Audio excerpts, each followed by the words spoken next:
Kailangan ba ng laser treatment para sa melasma at pecas? Marami sa inyo ang nagtatanong tungkol dito. Sa katunayan, mabilis na tinatanggal ng pamamaraang ito ang melasma at pecas, ngunit may mataas na posibilidad na magbalik ito.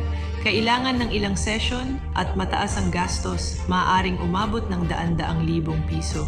Bukod pa rito, may mga spa na hindi lisensyado na maaaring magdulot ng pinsala sa balat. Kung nais mong makatipid, maaari mong subukan ang Skin Melanin Correcting Facial Serum.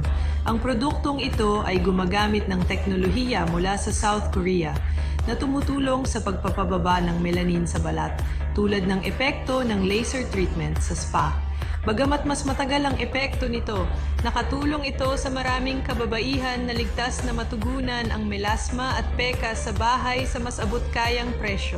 Ang mga pangunahing sangkap tulad ng arbutin, vitamin C at ethyl ascorbic acid ay tumagos sa balat upang magbigay ng pagpapaputi at pagpapakinis.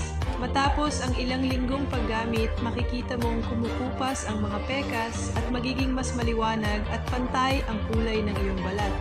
Tinutulungan din nitong mabawasan ang mga wrinkles, dark spots, at mga peklat na dulot ng acne. Bukod dito, kapag ginagamit araw-araw, ito ay nagpapalambot ng balat, nagpapaputi, at tumutulong na maiwasan ang pagbabalik ng melasma at pecas.